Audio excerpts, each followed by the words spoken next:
De la population d'oiseaux marins exceptionnelle de l'archipel des Gambiers à la forêt ancestrale singulière de l'île de Moorea, la Polynésie française regorge d'une faune et d'une flore rares et riches.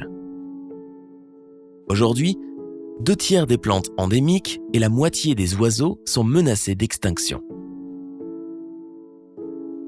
En cause, la destruction des habitats, l'urbanisation, la pollution, mais aussi l'apparition et la diffusion croissante d'espèces exotiques envahissantes.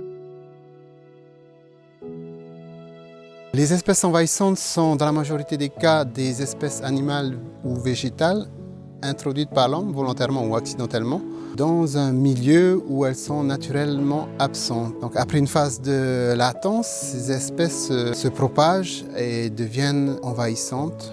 L'introduction d'espèces invasives couplées aux pressions humaines peut affecter profondément la biodiversité de nos îles et mener à l'extinction de certaines espèces.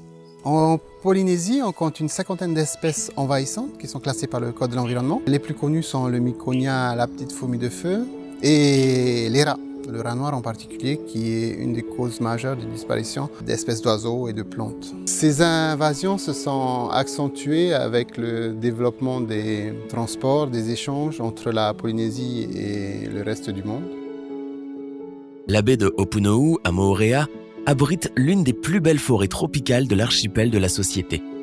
Pour protéger les espèces remarquables de cette forêt, des actions de lutte contre les espèces exotiques envahissantes terrestres ont ainsi été lancées dans le cadre du projet Rescue.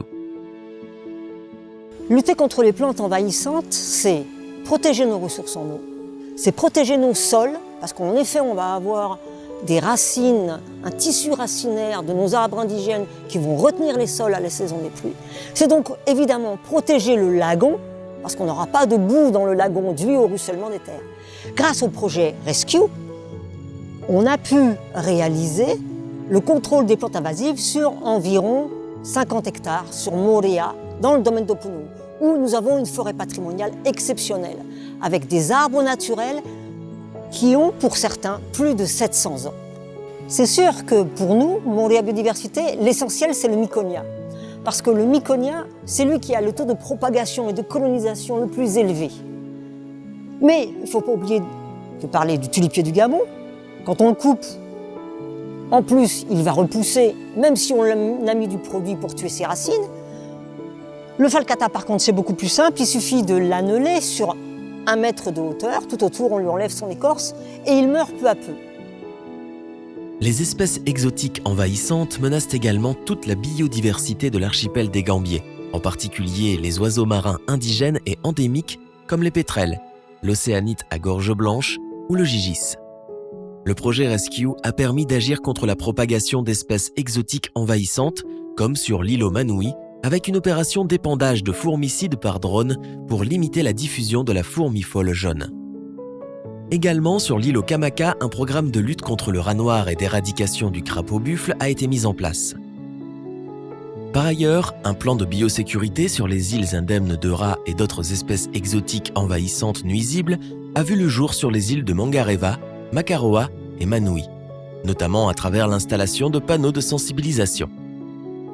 Enfin, Rescue a contribué à la préservation de la flore remarquable des Gambiers. Parmi les actions menées, nous pouvons citer la pose d'une clôture à Mangareva afin de protéger la dernière relique de forêt humide des chèvres et des bœufs.